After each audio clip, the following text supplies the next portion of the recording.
Hola, hola. Bueno, en el día de hoy vamos a ver lo que es el teorema de Pitágoras. El teorema de Pitágoras nos permite relacionar los tres lados de un triángulo rectángulo. Así que es de gran utilidad cuando conocemos dos de ellos y queremos saber el valor del tercero. ¿Qué me dice el teorema de Pitágoras? Entonces, vamos a dibujar el triangulito.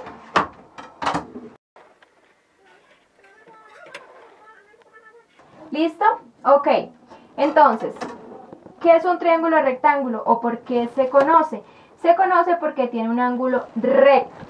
Y recordemos que un ángulo recto es aquel que mide 90 grados. ¿Listo? Entonces esa es la primera característica. ¿Qué más? Vamos a nombrar este triángulo. Vamos a decir que esta es la hipotenusa. ¿Ok? Esto se llama la hipotenusa. La hipotenusa es el lado más largo de nuestro triángulo rectángulo. ¿Por qué se caracteriza la hipotenusa? Se encuentra enfrente del ángulo recto. ¿Listo? ¿Qué más tenemos? Tenemos un cateto 1,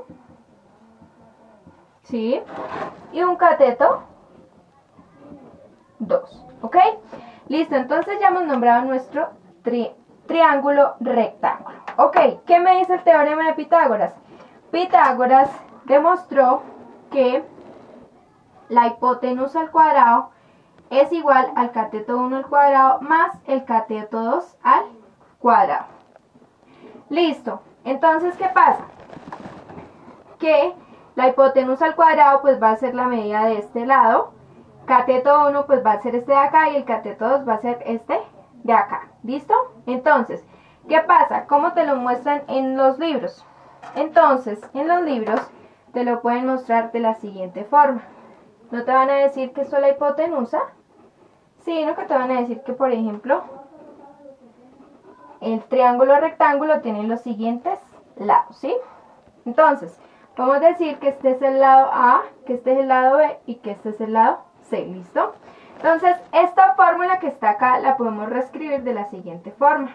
La podemos escribir como la hipotenusa al cuadrado. La hipotenusa al cuadrado va a ser C al cuadrado es igual a el cateto 1 al cuadrado. ¿Cuál es el cateto 1? Vamos a decir que este es el cateto 1. Entonces quedaría al cuadrado más. ¿Y el cateto 2 cuál es? B, ¿cierto? Entonces B al cuadrado. ¿Listo? Ok. ¿Qué pasa y qué es lo que he notado en muchos de mis estudiantes? Que les surge el problema con el teorema de Pitágoras por lo siguiente. Se aprende la fórmula idéntica y de pronto el profesor llega en clase y les dibuja un triángulo, ¿cierto? ¿Y qué pasa? Les dibuja un triángulo y a él se le antoja que esto no va a ser el lado C, que ni este va a ser el lado A, ni que este va a ser el lado B, ¿cierto? A él se le antoja que a esto le va a poner el lado X, por ejemplo, ¿sí? Y se le antoja que a este le va a poner el lado M, y se le antoja que a esto le pone el lado N, ¿cierto? Entonces, ¿cuál es la clave? La clave es que conozcas muy bien el concepto de la definición de lo que es el teorema de Pitágoras, es decir, que la hipotenusa al cuadrado, ¿sí? O sea, x al cuadrado es igual al cateto 1, o sea, m al cuadrado, más el cateto 2, o sea, n al cuadrado, ¿listo? Si tú te aprendes el teorema de Pitágoras de esta forma, con el tema de los catetos, identificas muy bien los catetos e identificas muy bien la hipotenusa, pues ustedes no van a tener ningún problema con que te lleguen a cambiar las letritas. ¿Listo? Eso es lo más importante que deben saber para este teorema de Pitágoras. De resto se les va a hacer súper fácil. Otra cosa que yo he notado es lo siguiente. Les dibujan un triángulo de otra forma, ¿sí? De manera que el dibujo sale que que la hipotenusa no se ve la más larga del triángulo, sino que se ve muy parecida a los otros lados. ¿Listo?